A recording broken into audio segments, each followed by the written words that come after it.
Hello दोस्तों। कल मैंने आपको हिस्ट्री ऑफ इंडियन करेंसी के बारे में थोड़ा बताया था कि किस किस प्रकार की करेंसी अवेलेबल थी। बाद में मैंने आपको बताया था कि इंडिया में 4 मिंट है और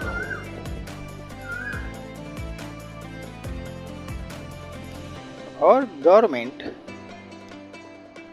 अपने स्टॉक के अनुसार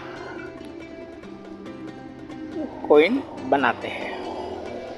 अब आगे देखिए, हर एक देश का अपनी करेंसी होती है। इसमें एक नियम होता है कि किसी भी देश को अगर अपने प्रेस में करेंसी छापनी है तो हुंडियामण चाहिए, यानी कुछ बैलेंस चाहिए। और उसका नियम होता है कि आपके पास हुंडियामण हो, उसी अनुसार आप छाप सकते हैं। तो एक पॉलिसी कहते हैं इसे, वरना क्या हर एक देश खुद का टंकसाल है, जितना चाहो वो उतना बना सकते हैं, लेकिन इसमें ऐसा नहीं होता है। देखिए, हाल की पोजीशन में ईरान में महंगाई बढ़ गई, उसका रुपया बहुत गिर गया। अब लोगों को अपनी जीवन जरूरियात पूरी करने के लिए भी उसके पास पैसे नहीं थे, इतनी महंगाई बढ़ गई। पाकिस्तान में भी देख रहे हैं, पाकिस्तान में जितनी महंगाई है उससे ज़्यादा ईरान में है। तो ईरान चाहे तो खुद का प्रेस है, जितना चाहे उतने रुपये या कॉइन्स बनाते हो, लेकिन इसमें ऐसा नहीं होता है।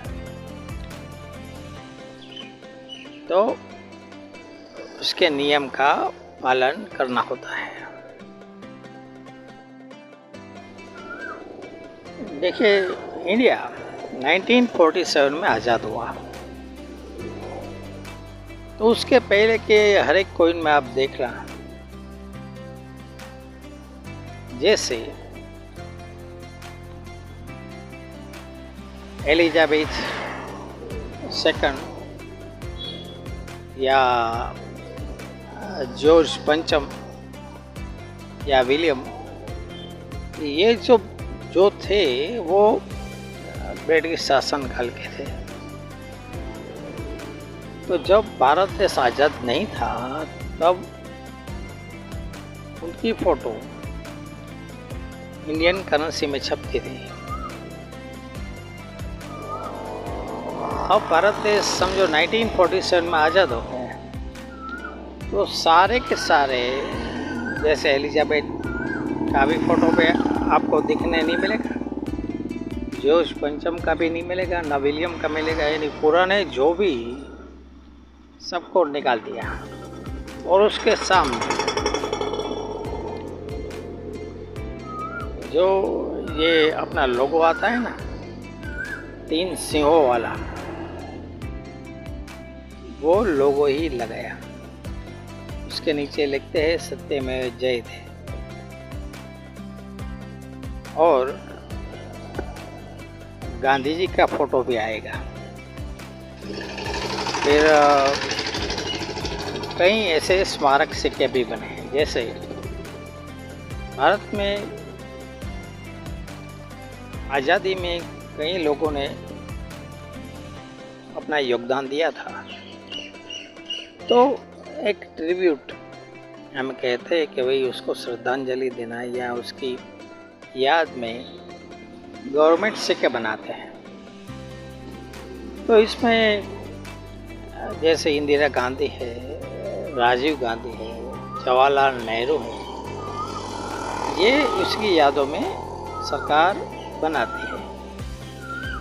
तो ये स्मारक सिक्कों का भी एक चलन आज़ादी के बाद में आपने देखा।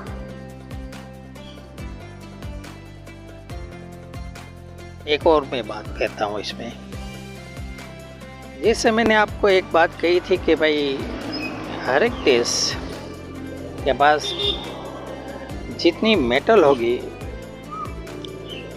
उसके अनुसार वो कॉइन छापेंगे, लेकिन सर्टेन मेटल बहुत महंगी होती है। देखिए, कॉइन में आपने गोल्ड के कॉइन देखे होंगे, सिल्वर के कॉइन देखोगे, प्लेटिनम के भी कॉइन आते हैं, लेकिन ये बहुत महंगी होती है। उसका प्राइस आप देखो तो बहुत महंगा हो जाएगा। और सर्कुलर में हमें अगर डालना है तो ऐसी मेटल होनी चाहिए। फिर दूसरा विश्व युद्ध 1939 में हुआ था, तब के सिक्के देख लेना। तब क्या हुआ था कि कॉपर की डिमांड बहुत थी और प्राइस बहुत बढ़ चुके थे। तो कॉपर के अगर हम कॉइन छापेंगे तो उसकी प्राइस बढ़ जाएगी, यानी कि उसकी कॉस्ट बढ़ जाएगी।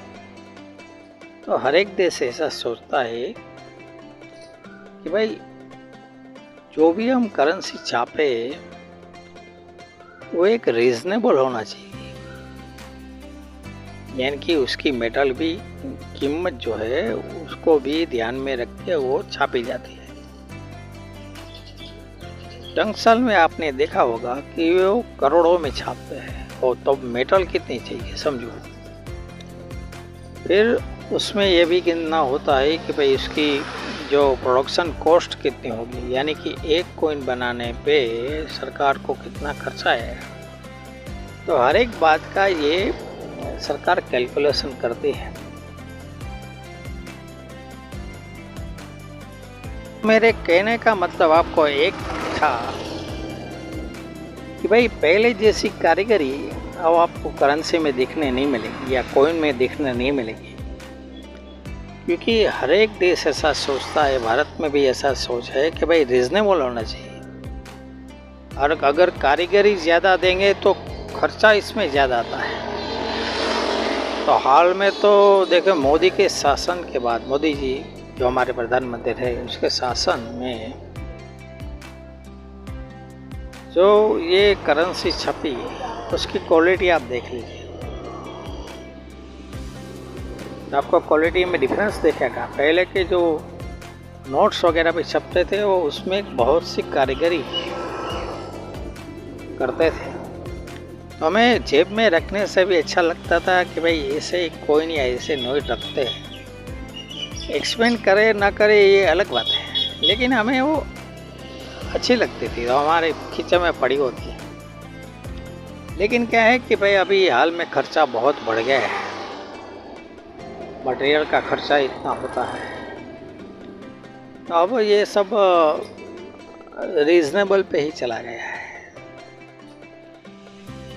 तो आपको ये करेंसी में डिफरेंस मिलेगा। आपके हाथ में जब कॉइन आएगा आपको ऐसा लगेगा कि भाई फर्क पहले से बहुत बढ़ गया है। छपाई में भी देखो, जो कॉइन छापते हैं उसमें भी आपको ऐसा लगेगा कि भाई क्वालिटी बहुत कमज़ोर है। जैसे डांडी मार्च का कॉइन आता था, आज भी है।